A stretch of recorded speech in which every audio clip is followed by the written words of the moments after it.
Usiku mwema. Nami ni Lame Kaungo na kutakia usiku mwema. Usisahau kuendelea kutazama hapa ndani ya Look Up TV na usisahau kusherehekea siku ya Mashujaa, lakini usisahau kwamba pia kafyu imeweza kuondolewa. Kwa hivyo usijipe hamnazo ukasahau kwamba uko na maisha ya kesho.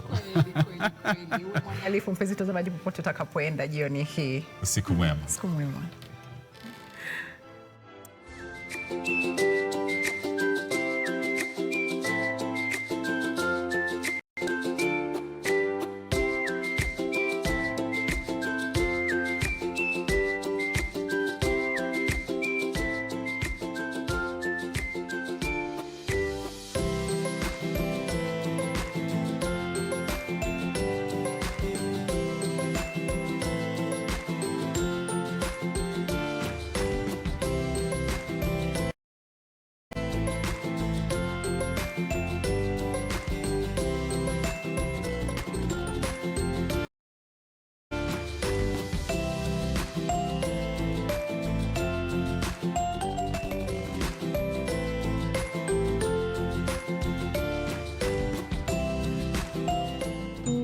Tushangilie Kenya, taifa letu tukufu, Kenya tunayoipenda. Leo ikiwa ni siku ya mashujaa hapa nchini, tungetaka kukuuliza, je, kwako shujaa ni nani?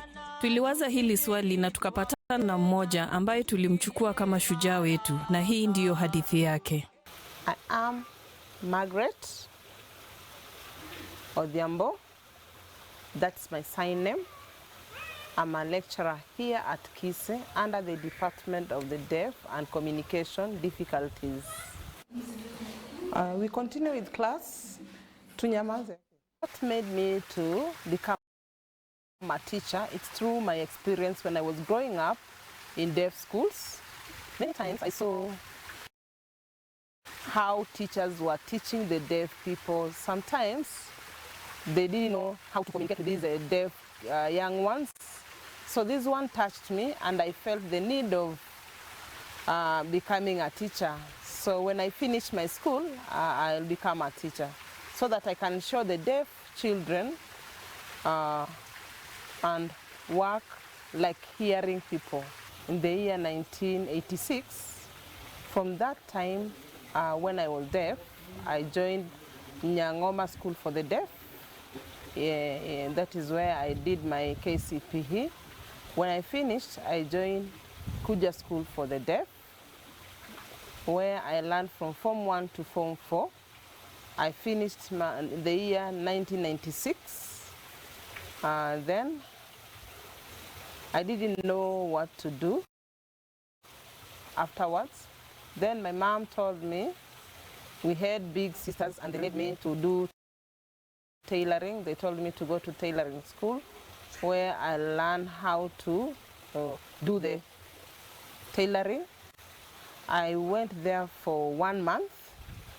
Then lucky enough, one person from America came to Nairobi and he saw we had many deaf who can access education. So he decided to pick some deaf, 10 of us, to go and do some interview in Gill House around here in Nairobi to learn computer.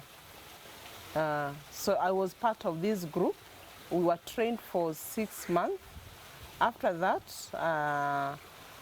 it was time for me to look for a job. It was shocking that I got another person who told me to go for training where we don't have deaf teachers who can teach the deaf people. So if you qualify, you can go to the deaf college. So they picked different deaf.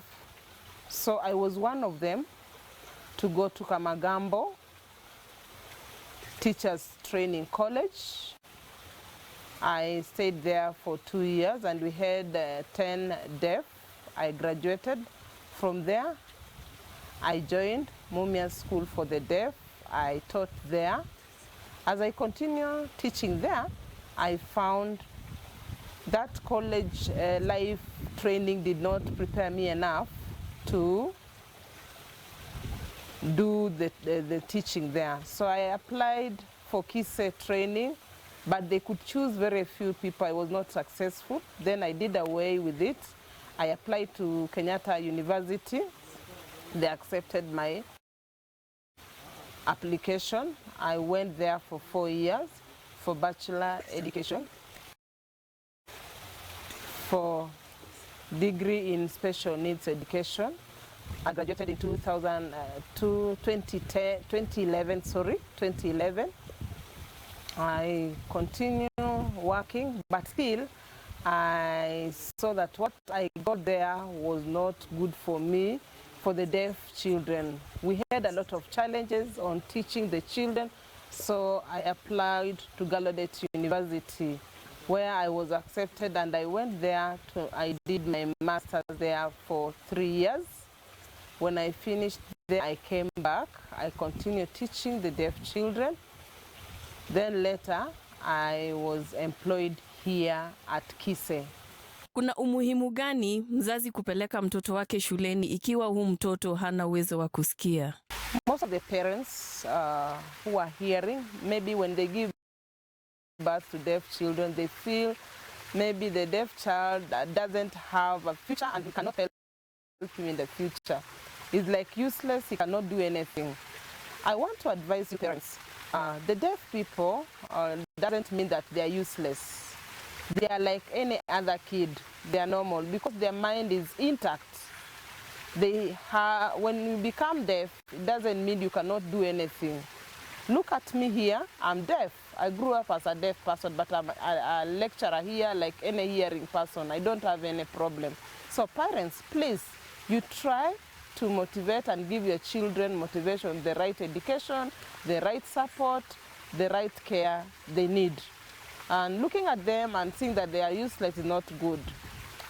When you find your child is deaf, please do a quick intervention to know, yes, this child is deaf. What can I do early enough? Because language is the key. If parents leave their children when they are growing up without a language, then when they grow up, it will be a big loss. So they should get a good foundation on language, and then when they're learning, they will not have any challenge. The challenge will be minimal. Kwa kawaida jamii tunaona ya kwamba kama huwezi sikia basi hakuna chochote ambao unaweza fanya. Kenyans, we don't know about autism. So it means the hearing people, they feel they are so superior than the deaf people in application to, based on the hearing. So I want to advise the hearing people, you should not look at our hearing ability. Look at what our mind can do. So you should avoid autism. So give the deaf people an opportunity. So they see us as stupid, they see that you cannot do things like the way the hearing people are doing. So the society needs to change their negative attitude toward the deaf people. Give them opportunity. Some of the deaf people are very expert in different places and they're looking for jobs. When they enter in an office, they look at a person and they say, you are a deaf, how can we give this person a deaf? They'll come tomorrow and they extend that invitation for that job. So they think the deaf people cannot do anything. So give the deaf people a chance and see what we can do so that we can help and build the nation, our nation, Kenya. Sasa hivi lugha ya ishara ni lugha ya tatu ya taifa, lakini ina umuhimu gani kwa jamii ya watu ambao hawezi sikia? They try to accept Kenyan Sign Language and give a lot of support because it is there in the constitution in Kenya. So the way of implementation, it's not one thing, it's not enough. It needs a lot of improvement. So make sure Kenyan Sign Language has a bill, how people should learn Kenyan Sign Language, interpreters. Schools in Kenya, we don't have good interpreters. So the government should think and have formal training for interpreters. So when the interpreters are trained, they're supposed to be given opportunities to work. some have not been given work and some have work. So deaf need interpreters service. And some deaf don't have money to pay the interpreters. So I humbly ask the government to try and employ interpreters to serve as deaf community. They talked about 30% to be given to the job opportunity to be given to disabled people. So they should consider the deaf people. They should not talk about the blind and the physically handicapped. I've seen some of the people getting jobs, but still a lot need to be done.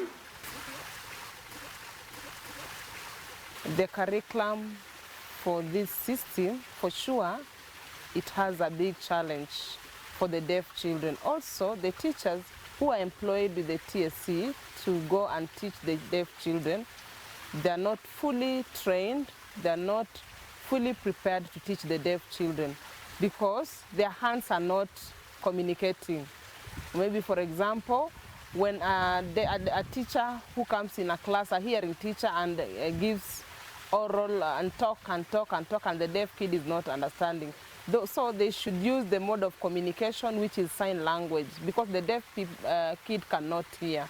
So the government should employ the right teachers so that they can give the deaf children the right education.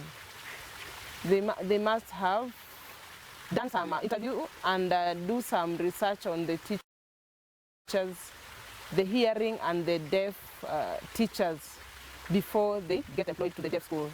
So that's a big challenge that the deaf children are facing.